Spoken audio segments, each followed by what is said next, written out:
Kalau kita merenungkan kebenaran firman Tuhan tentang perjalanan Tuhan Yesus selama ada di dunia ini sebelum dia disalibkan, maka kita akan dibuat terheran-heran. Kenapa? Karena Tuhan Yesus bisa bergaul dengan siapapun selama ada di dunia ini. Dia bisa bergaul dengan ahli-ahli Taurat, orang-orang Farisi, orang-orang Saduki, bahkan dengan para pendosa, pezina, maupun mereka pemungut cukai pun Tuhan bisa bergaul dengan mereka dengan tujuan supaya mereka bertobat dari segala dosa mereka. Nah, perenungan kita kali ini yaitu Tuhan benci dosa tetapi mengasihi orang-orang berdosa. Saudara terkasih dalam Tuhan, kita tahu bahwasanya kasihnya Tuhan Yesus itu adalah kasih yang begitu luar biasa besarnya bagi setiap kita, bahkan bagi mereka yang berbuat dosa yang mau datang ke hadapan Tuhan. Kita ingat cerita bagaimana seorang ayah yang memiliki 2 orang anak. Anak yang bungsu ini meminta harta warisan ayahnya.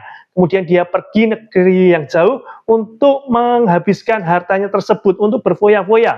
Kemudian apa yang terjadi? Dia jatuh miskin hingga akhirnya dia pulang ke rumah ayahnya.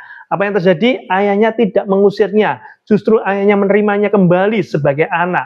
Itulah gambaran kasihnya Tuhan Yesus bagi setiap kita. Ingat sekali lagi, Tuhan benci dosa dan dia mengasihi orang-orang berdosa. Namun sekalipun demikian, kita harus ingat juga bahwa setiap dosa yang kita lakukan itu tetap ada konsekuensinya.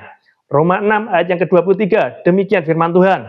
Sebab upah dosa adalah maut, tetapi karunia Allah ialah hidup yang kekal di dalam Yesus Kristus Tuhan kita. Jadi ayat ini mewaspadai supaya kita tidak seenaknya sendiri berbuat dosa. Karena apa? Dosa tetaplah dosa. Dosa ada konsekuensinya. Memang kita diampuni, tetapi tetap ada konsekuensinya. Contoh, Daud. Daud adalah orang yang benar-benar mengasihi Tuhan. Tetapi suatu ketika dia berbuat dosa. Kita tahu dosanya sangat besar sekali. Daud berzina. Kemudian Daud melakukan perencanaan pembunuhan. Ini yang dosa sangat keji di hadapan Tuhan. Hingga akhirnya Daud ditegur oleh Nathan, dan puji Tuhan, Daud mau bertobat. Tetapi apa yang terjadi? Kita baca dalam 2 Samuel 12, ayat yang ke-13 sampai 14. Lalu berkatalah Daud kepada Nathan, aku sudah berdosa kepada Tuhan.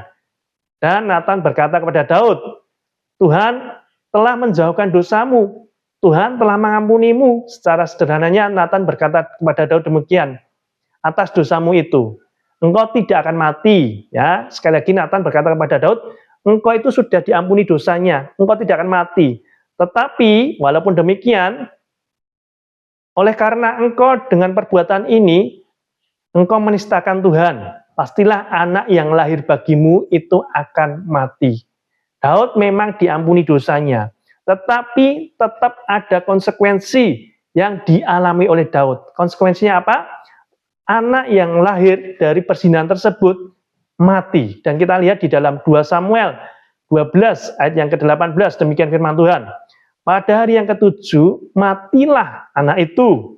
Pengawal-pengawal Daud berkata dan takut memberitahukan kepadanya bahwa anak itu sudah mati. Sebab mereka berkata, ketika anak itu masih hidup, kami sudah berbicara kepadanya, tetapi ia tidak mendengarkan perkataan kita. Bagaimana kita dapat mengatakan kepadanya bahwa anak itu sudah mati? Niscaya ia akan melakukan sesuatu yang mencelakakan dirinya. Nah, ini gambaran bagaimana konsekuensi dosa yang dialami oleh Daud.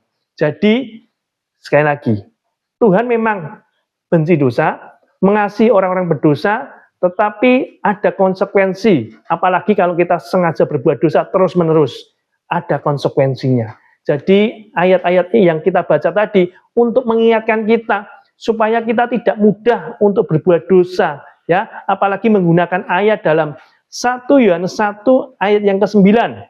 Jikalau kita mengaku dosa kita, maka ia adalah setia dan adil sehingga ia akan mengampuni segala dosa kita dan menyucikan kita dari segala kejahatan. Jangan asal-asalan pakai ayat ini untuk kita terus-menerus berbuat dosa, ya. Jadi tetap ada pengontrolan dalam diri kita supaya kita tidak mudah berbuat dosa. Kita ingat bahwasanya dosa itu ada konsekuensinya. Dan bagaimana supaya hidup kita terus-menerus hidup dalam kekudusan Tuhan, tidak terus-menerus berbuat dosa, maka yang harus kita lakukan adalah Yang pertama, tinggalkan hidup yang lama. Kita baca dalam Efesus 4 ayat yang ke-22 sampai ke-24. Yaitu bahwa kamu berhubung dengan kehidupan kamu yang dahulu harus menanggalkan manusia lama. Ini yang harus kita lakukan, meninggalkan atau menanggalkan manusia lama kita yang menemui kebinasaannya oleh nafsunya yang menyesatkan, supaya kamu dibarui di dalam roh dan pikiranmu. Dan setelah kita menanggalkan manusia lama, apa yang harus kita lakukan? Yaitu mengenakan manusia baru yang telah diciptakan menurut kehendak Allah di dalam kebenaran dan kekudusan yang sesungguhnya. Jadi yang pertama, supaya kita tidak mudah berbuat dosa, yaitu menanggalkan atau meninggalkan manusia lama kita. Segala karakter yang buruk dalam diri kita harus kita tanggalkan, harus kita tinggalkan. Seperti halnya Rasul Paulus, sebelum dia mengenal Kristus, pasti dia banyak sekali keburukannya, bahkan kejahatannya, yaitu membenci orang-orang Kristen, membunuhnya, sebagaimana yang tertulis dalam firman Tuhan. Tetapi ketika dia mengenal Kristus, maka dia tinggalkan, dia tanggalkan semuanya itu. Oleh karena apa? Dia tidak mau lagi berbuat dosa. Jadi yang pertama, kita belajar untuk menanggalkan manusia lama kita. Yang kedua, membuang dosa. Ini penting sekali. Kita setelah menanggalkan atau meninggalkan manusia lama kita, maka kita juga harus membuang dosa kita. Tertulis dalam 1 Petrus 2 ayat yang pertama. Karena itu buanglah segala kejahatan, segala tipu daya, kemunafikan, kedengkian, dan segala fitnah. Jadi bukan sekedar kita menanggalkan manusia lama kita, tetapi sedapat mungkin buang-buang jauh dosa yang sering kita lakukan. Dan ini menjadi pembelajaran bagi kita. Memang iblis itu terus-menerus menyerang kita, apalagi lewat pikiran kita, lewat hati kita. Tetapi ketika kita mau bergaul karib dengan Tuhan, mau berdoa, memuji, menyembah, bahkan melakukan apa yang menjadi firman-Nya, maka saya percaya kita dapat membuang jauh dosa-dosa kita. Jadi yang kedua, untuk kita membuang dosa kita. Dan yang terakhir, yang ketiga, yaitu mengejar kekudusan. Inilah yang harus kita lakukan. Jadi kita bukan sekedar diampuni oleh dosa-dosa kita, tetapi kita juga harus berusaha untuk mengejar kekudusan. Kita baca dalam Ibrani 17 ayat yang ke-14, demikian firman Tuhan. Berusahalah hidup damai dengan semua orang, dan kejarlah kekudusan. Inilah apa yang Tuhan mau dalam kehidupan kita. Kita tidak santai-santai sebagai orang Kristen, sebagai orang percaya, tetapi juga harus berusaha sungguh-sungguh untuk mengejar kekudusan. Sebab tanpa kekudusan, tidak seorang pun akan melihat Tuhan. Jadi ada 3 kunci yang kita dapatkan di perenungan kita kali ini. Yang pertama, meninggalkan manusia lama kita. Yang kedua, buang jauh-jauh dosa kita. Dan yang ketiga, terus-menerus mengejar kekudusan. Sehingga hidup kita senantiasa berkenan di hadapan Tuhan. Dan kita tidak berbuat dosa lagi, tetapi kekudusan itu ada dalam kehidupan kita. Tuhan Yesus memberkati.